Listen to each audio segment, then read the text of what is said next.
Halo semuanya, kembali lagi dengan saya Romi. Kita masih ada di playlist Object Oriented Programming. Di video kali ini kita akan belajar tentang inheritance atau pewarisan. Kita sebelum masuk ke inheritance-nya, kita lihat dulu. Sebelumnya kita sudah membuat kelas hero di sini, ya. Kemudian kelas hero-nya sudah kita instansiasi juga di sini ya. Nah, sekarang ini instansiasinya kita delete aja. Oke, ke bawah. Kita hanya punya satu kelas di sini. Nah, cuman sebelum kita lanjut, kita perbaiki dulu ya. Si getternya ini tadi kita eksperimen sedikit pakai if. Ini hanya contoh aja. Kita delete dulu if-nya. Dari if-nya sampai tutup kurung curl else. Nah, baris itu. Oke. Harusnya getter kan return langsung tadi ya. Kita udah coba sih tadi. Return $this ability. Sorry. Ability. Nah, jadi dia akan nge-return property ability di dalam kelas ini saat ini, yaitu this ya. Nah, kita udah punya kelas hero. Inheritance itu bagaimana? Inheritance adalah bagaimana caranya sebuah kelas itu bisa menjadi anak dari kelas lain. Di sini kita punya kelas hero. Gimana caranya kalau ada kelas lagi, kelas itu akan mewarisi semua sifat atau mewarisi semua properti dan metode dari kelas hero ini. Gimana? Bingung ya? Bingung. Kita langsung coba bikin aja. Nih, setelah akhir dari kelas hero ini, kita buat kelas lagi. Misal namanya Laila. Ini salah satu nama hero ya. Nah, kalau kita langsung kayak gini, berarti kita bikin kelas biasa. Gitu. Nah, kita nggak mau bikin kelas biasa. Kita mau bikin kelas Laila ini adalah anak atau child dari kelas hero. Nah, berarti kita harus tambahkan keyword extends. Dia akan extends kelas hero itu, hero, nama kelasnya. Baru kita seperti ini. Nah, sekarang kita lihat. Kelas Laila ini kan kosong. Ya, kita belum bikin apa-apa. Masih kayak gini aja. Tapi karena dia sudah extends ke kelas hero, maka dia akan mewarisi semua properti dan metodenya kelas hero. Di sini kelas hero kan punya properti ability dan punya dua metode, yaitu set ability dan get ability.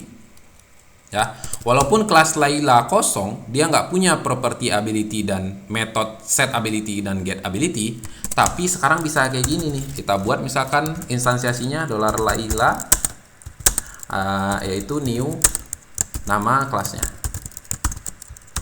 Ya. Nah, habis kita instansiasi, kita bisa gini nih, echo. Kalau sampai sini normal ya, instansiasi biasa aja. Tapi kita bisa gini, echo $Laila, yaitu objek yang udah kita instansiasi ya, nama variable objeknya. Get ability. Bisa kayak gini. Nah, artinya kan panggil metode get ability di dalam kelas Laila. Artinya kan gitu. Padahal di dalam kelas Laila nggak ada metode dan properti apapun. Tapi ini akan worse. Kenapa worse? Karena Laila udah extend ke kelas hero. Sehingga walaupun Laila nggak punya properti dan metode, tapi dia bisa mengakses semua properti dan metodenya kelas hero. Nah, sebenarnya materi tentang inheritance atau pewarisan itu hanya seperti itu aja. Ada parent, yaitu hero di sini, parent class, dan ada child class, Laila. Tapi mungkin akan menjadi pertanyaan, kapan sebenarnya kita perlu menerapkan konsep inheritance seperti ini, ya, dimana sebuah kelas yang tidak memiliki properti dan metode bisa mengakses properti dan metode dari kelas lain, seolah-olah itu properti dan metodenya sendiri. Di sini $Laila panah get ability, kayak metodenya dia sendiri kan. Nah, kapan kita membutuhkan konsep inheritance ini? Yaitu ketika kita akan membuat templating. Kita membuat template, jadi kita buat sebuah kelas induk yang sifatnya umum, yang apapun nanti yang menjadi anaknya membutuhkan itu. Nah, di kelas anaknya, yang kelas Laila ini, nah yang ini, ya, di sini kita bisa tambahkan properti-properti yang sifatnya khusus aja, gitu. Misal contoh di sini kita buat private $armor gitu, ya. Jadi kalau kelasnya Laila, dia bisa punya metode armor. Nah, ini di akhir kelasnya Layla.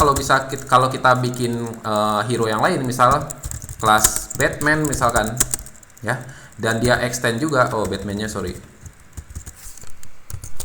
kelas Batman misalkan, yang dia extend, dia juga menjadi anak dari hero, dia bisa punya properti yang berbeda. Misalkan kalau Batman dia punyanya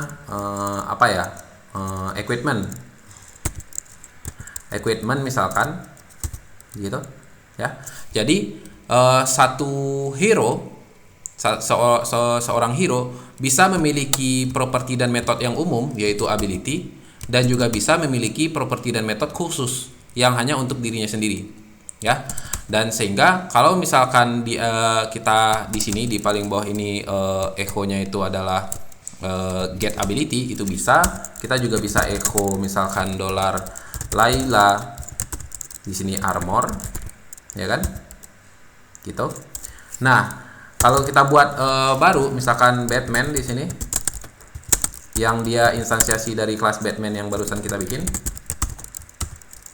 Nah, kita bisa juga memanggil $Batman, yaitu instansiasinya get ability, ya. Dia bisa walaupun kelas Batman nggak punya get ability, dia bisa panggil ke induknya, dan dia juga bisa panggil metode diri sendiri, $Batman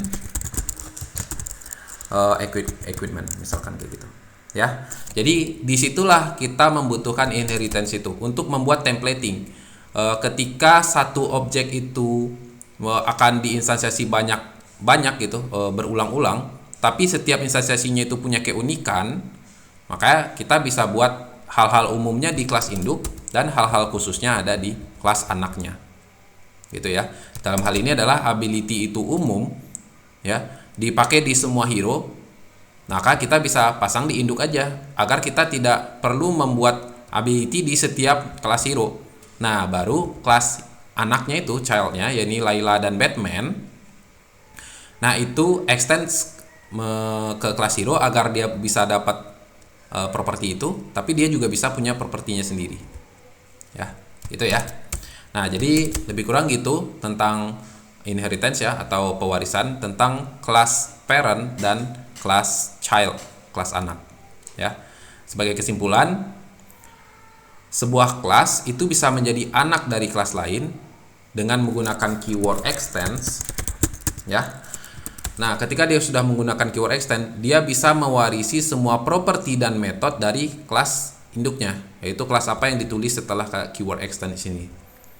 Sambil dia tetap bisa memiliki kelasnya sendiri, properti dan metodenya sendiri. Dalam hal ini contoh armor ini, gitu. Dan juga yang di bawah kalau di Batman, dia extend juga ke hero tapi dia punya EQ gitu, equipment contohnya gitu. Ya. Lebih kurang itu materi tentang inheritance dan pewarisan. Sampai jumpa di video berikutnya. Thank you.